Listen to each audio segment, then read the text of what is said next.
કેવો દરવાજો છે. હું જસ્ટ દર્શન કરી બહાર નીકળ્યો છું. દોસ્તો આ કવચ તમે જોઈ શકો છો. ઘણા રાજાઓ આ પ્રમાણેના કવચોનો ઉપયોગ કરતા હતા. વિડીયો જોજો તો તમને બધું આખું રાજસ્થાન ફરાવીશ. પ્લસ તમે દરેક વસ્તુના દરેક તમને વિડીયો. તો દોસ્તો આ નાથદ્વારાનું માર્કેટ છે, તમે જોઈ શકો છો. હું નાથદ્વારા આવ્યો છું ઉદયપુરથી અને અહીંયાથી એન્ટ્રી થાય છે દર્શનની. એની સામે જ તમે અહીંયા ચંપલને બધું જૂતા ને બધું મૂકી શકો છો. પ્લસ અહીંયા મૂકી પછી તમે અહીંયાથી એન્ટ્રી કરવાનું. મોબાઈલ તથા પર્સ તમને બહાર જ મુકાઈ દેશે. જે પ્લીઝ તમે ના લઈ જતા. ખાલી ખોટું પાછું આવવાનું થાય. તમે મોબાઈલ પર જમા કરાવી દેશો. દોસ્તો હું નાથદ્વારા આવ્યો છું. નાથદ્વારાનો દરવાજો તમે જોઈ શકો છો કેવો દરવાજો છે. હું જસ્ટ દર્શન કરી બહાર નીકળ્યો છું, કારણ કે અંદર મોબાઈલ નો એલાઉડ છે. તેના કારણે મેં મોબાઈલ નહોતો લઈ ગયો. દોસ્તો અહીંયા નાથદ્વારા આવો તો તમારે એક વસ્તુને ખાસ ધ્યાન રાખવું પડશે કે તમને ત્યાં મોબાઈલ નો એલાઉડ છે. મોબાઈલ તમને બહાર જમા કરાવવો જ પડશે. મોબાઈલ અંદર નો એલાઉડ છે, ફોટોગ્રાફી નો એલાઉડ છે. તો પ્લીઝ મોબાઈલ પર્સ તમે જમા કરાવી દેજો ને કે આગળ તમે જશો તો આગળથી પોલીસવાળા રોકશે અને મોબાઈલ બહાર જમા કરાવવાનું કહેશે. તેને પહેલાં તમે જમા કરાવી દેજો. આ તમારી જાણ ખાતર મેં કીધું છે. તમને આગળ જતાં પાછળથી પાછું ના વળવું પડે એટલા માટે. જય શ્રી કૃષ્ણ. તો અહીંયા આવ્યો છું ચિત્તોડગઢ મહેલમાં. તમે જોઈ શકો એન્ટ્રી ગેટ છે આવ્યો. આ બધું આખું પેઇન્ટિંગ છે, રાજાઓનું પેઇન્ટિંગ છે. હા જો દોસ્તો આ ગઢમાં લોકો મહારાજાઓ આ રીતના હથિયારો વગેરે રાખતા હતા. જો દોસ્તો હું અત્યારે ચિત્તોડગઢ ફોર્ટ જે હિસ્ટોરિકલ પ્લેસ છે ત્યાં છું. ત્યાં અંદર હું આવ્યો છું અને અહીંયાની ટિકિટ 40 રૂપિયાની આસપાસ છે. જો દોસ્તો આ રીતના મહારાજાઓ તલવારો વાપરતા હતા. આ જો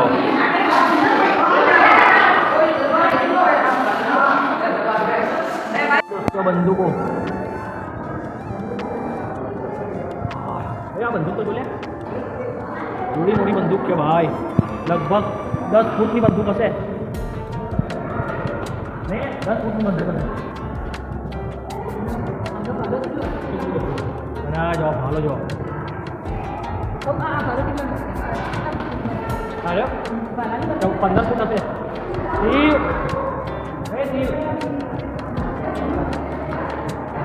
બંદૂકોનું કલેક્શન જોવા દોસ્તો. કેટલી બધી બંદૂકો.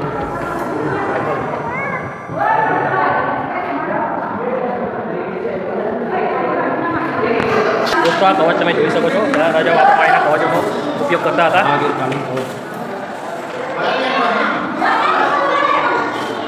એ આ જો જહાંગીર રાજા થઈ ગયા. ઘણા વખતનું કવચ છે. આ જો બખ્તર રાજાઓ રાજપૂતની તૈયારીયા. હવે આજના તૈયારી કરતા હતા. મોગલોની તૈયારી આવે તો વાંચવા જેવું અત્યારે ટાઈમ નહીં.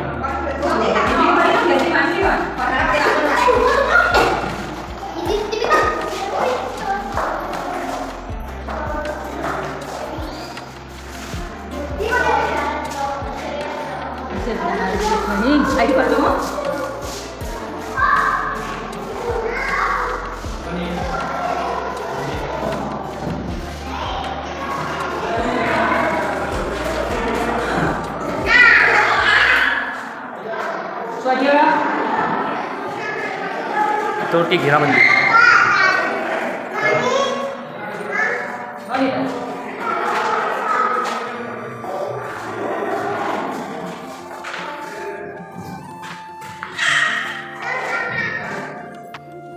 दोस्ता चित्तौड़गढ़ जिल्लाની અંદરના દ્રશ્યો છે. તમે જોઈ શકો છો.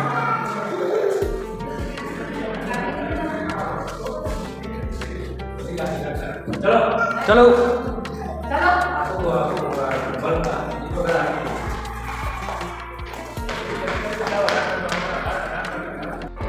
दोस्ता महाराजाओं फोटो है તમને बतावी दूँ एक बार.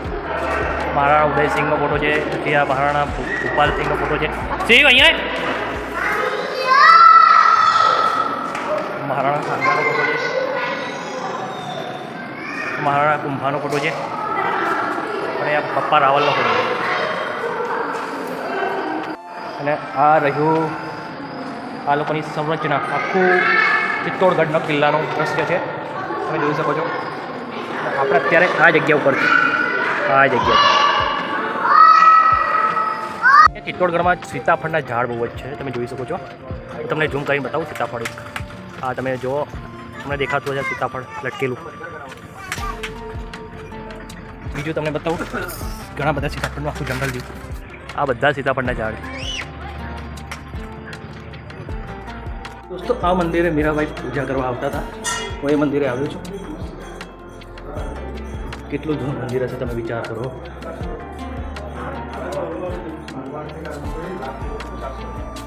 ચાલો ને પાટલો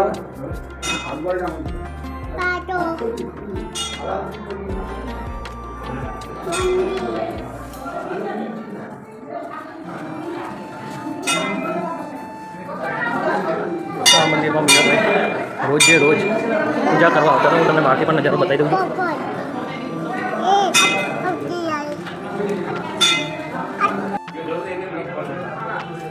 દોસ્તો આ એ જ જગ્યા છે જ્યાં મીરાબાઈએ ઝેર પીધું હતું. ચાલો બેટા.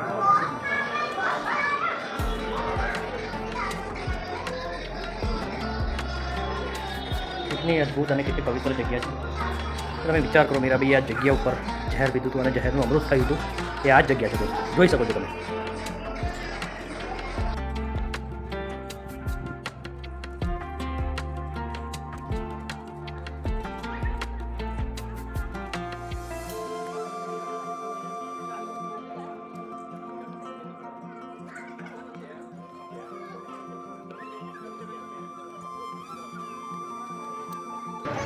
દોસ્તો આ મંદિરનો ઇતિહાસ છે, કેવી રીતે મંદિર બન્યું અને કેવી રીતે શું છે મંદિરની મહિમા, એ બધું આ ઇતિહાસમાં વર્ણન કર્યું છે. જો આ મંદિર છે મીરાબાઈ ભગવાનનું મંદિર છે અને એનો ઇતિહાસ. દોસ્તો અહીંયા ભીમ દ્વારા સ્થાપિત નીલકંઠ મહાદેવનું મંદિર છે, જેવો તમે ઉપર જોઈ શકો છો. વરજીવ એ આ મંદિરની સ્થાપના ભીમે કરી હતી એવું માનવામાં આવે છે. દોસ્તો જો અહીંયા ચિત્તોડગઢની ઉપર આ વિજય સ્તંભ તમે જોઈ શકો છો. રાજાઓ મહારાજાઓ લડાઈ કરીને વિજય મેળવીને અહીંયા આવતા હતા. આ વિજય સ્તંભની ઉપર કહેવાય છે કે ઉપર ચડી તમે જોવા, ઠેઠ ઉપર ચડાય છે. આમાં જોવા તમે ઉપર ચડી તો તમને આખું ચિત્તોડગઢ જોવા મળશે. હું તમને ઉપર જઈને બતાવીશ વિડીયો. તો દોસ્તો વિડીયો પર બન્યા રહેશો, એન્ડ સુધી વિડીયો જોજો તો તમને બધું આખું રાજસ્થાન ફરાવીશ. પ્લસ તમને દરેક વસ્તુના દરેકને વિડીયો બતાવીશ અને તમને ઇતિહાસ પણ કહીશ. તો દોસ્તો વિડીયોમાં બન્યા રહેશે. કન્ટિન્યુ. દોસ્તો વિજય સ્તંભનો ઇતિહાસ એવો છે કે જેમ જેમ રાજાઓ એક એક વિજય કરતા ગયા એમ એક એક માળ બનતો ગયો. જોઈ શકો છો તમે આ વિજય સ્તંભ છે. જેટલી વિજય કરી એટલા માળ બનાવ્યા રાજાઓએ. દોસ્તો આ એ સ્થળ છે જોહર સ્થળ, જો સામે લખ્યું છે.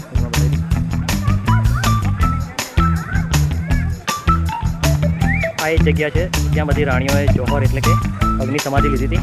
આ એ જ જગ્યા છે. અત્યારે એના ઉપર આ રીતનું બનાવી દીધું છે, તમે જોઈ શકો છો. જોહર સ્થળ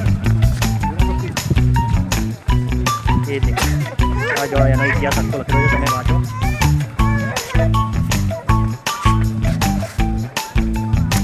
તો તમે કદાચ રાણી પદ્માવતી પિક્ચર જોયું હશે, તેમાં બતાવે છે જોહર.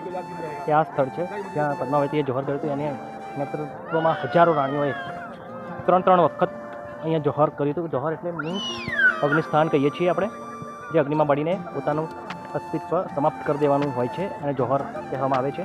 જે અહીંયા 3 વખત મેવાડની રાણીઓએ અહીંયા જોહર કરેલી છે, તે તમે જોઈ શકો છો.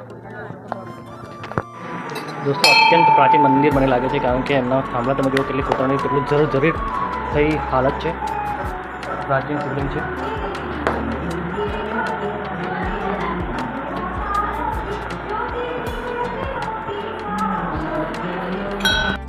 જો દોસ્તો આ મંદિરના પૂજારીને મેં પૂછ્યું તો આ મંદિર 1000 વર્ષ જૂનું છે. જોઈ શકો છો મંદિર, અને મંદિરની પાછળની સાઈડનો નજારો તમને બતાવી દઉં, તમને બહુ જ ગમશે. આ ચિત્તોડગઢના કિલ્લાની ઉપરથી નીચેનો નજારો છે, તો તમે જોઈ શકો છો. જબરજસ્ત છે ને દોસ્તો. તો જો તમને સારું લાગે તો મને જરૂરથી કમેન્ટ કરજો.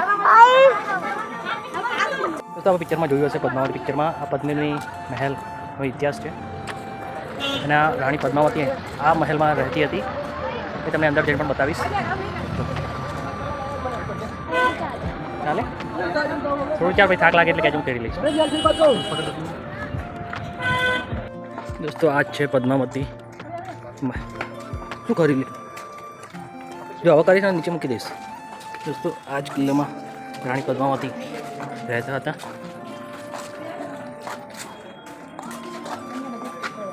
શું છે, ખાલી રૂમ જ છે ને?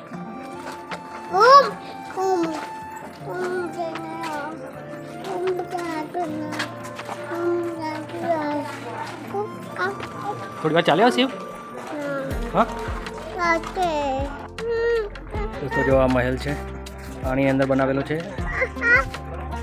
રાણી પદ્માવતી આ મહેલમાં રહેતી હતી અને પાણી છે અહીંયા સ્નાન કરતા હતા બધા, તમે જોઈ શકો છો.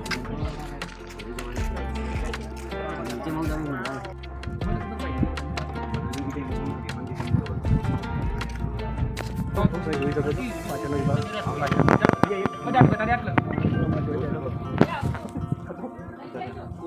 हेलो हेलो भैया मैं चित्तौड़गढ़ आया हुआ हूँ. दोस्तों ये कहलाता है रानी पद्मिनी का पहले के जमाने रानी पद्मावती थी. ये અહીંયા મહેલમાં સામે આ મહેલમાં रहती थी.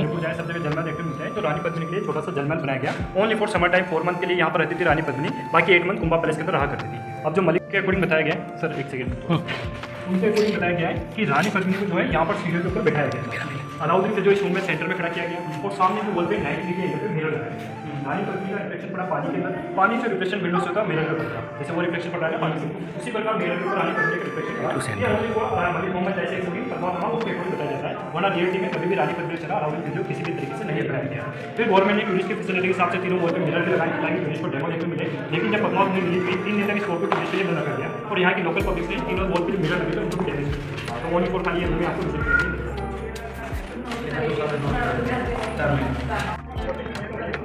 पकड़ दोस्तों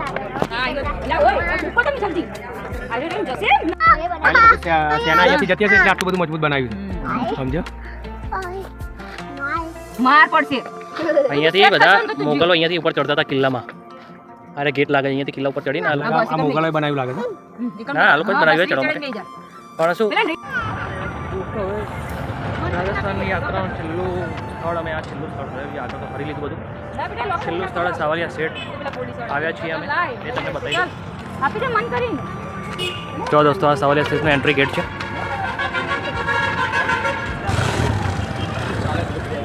સાવલિયા શ્રેષ્ઠ જ્યાં લગભગ કરોડોનું દાન આવતું હશે, બહુ જ ધનિક લગભગ કહેવા જઈએ તો તિરુપતિ બાલાજી પછી આ મંદિરનું સ્થાન છે એવું મેં સાંભળ્યું છે.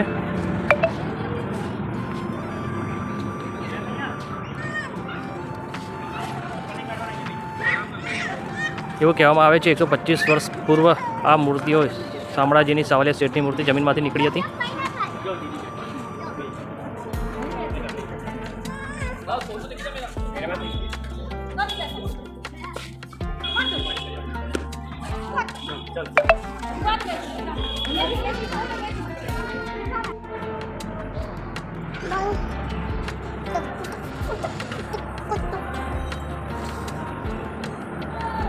दोस्तों આ સાવલિયા શેઠ રાજસ્થાનમાં આવેલું મંદિર છે. આ પાછળથી અમે ગોળ પરિક્રમા કરીને આવ્યા છીએ. ચાલો ને શિવ. દોસ્તો જો કેટલું ભવ્ય મંદિર બનાવ્યું છે.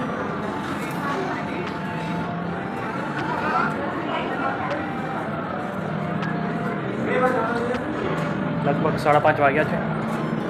5:30 વાગ્યા અમે આવ્યા છે. પછી અહીંયાથી પાછું જવાનું છે અમદાવાદ.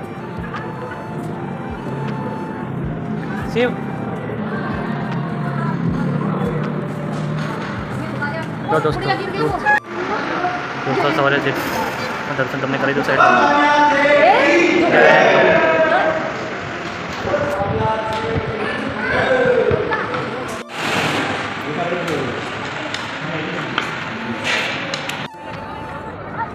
દોસ્તો આ સાવરિયા શેઠનું મંદિર રાજસ્થાનમાં સ્થિત છે. તમે જોઈ શકો છો એટલે વિશાળ જગ્યામાં સાવરિયા શેઠનું મંદિર આવેલું છે.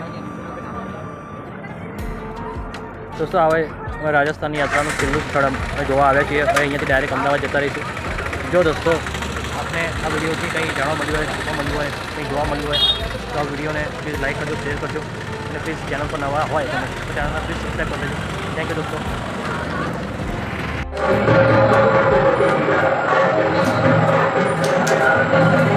દોસ્તો અમે આવ્યા છીએ સાવરિયા શેઠ. આ દોસ્તો જો ઓરિજિનલ મંદિર સાવરિયા શેઠનું કેવું લાગે છે. અત્યારે લગભગ 7 વાગ્યાનો નજારો તમે જોઈ શકો છો. સાવરિયા શેઠનું મંદિર. બોલો શ્રી સાવરિયા શેઠ કી જય. તો પહેલાં તો વિડીયોને એન્ડ સુધી જોવા માટે તમારો આભાર. અને દોસ્તો જો આ વિડીયો તમને કંઈક જાણવા મળ્યો હોય, તમને કંઈક પસંદ આવ્યું હોય અને આવા ટ્રાવેલિંગ વિડીયો તમને જોવા ગમતા હોય તો આ ચેનલને સબસ્ક્રાઈબ કરી દેજો. અને આ વિડીયો ગમ્યો હોય તો પ્લીઝ એક લાઇક જરૂર કરી દેજો.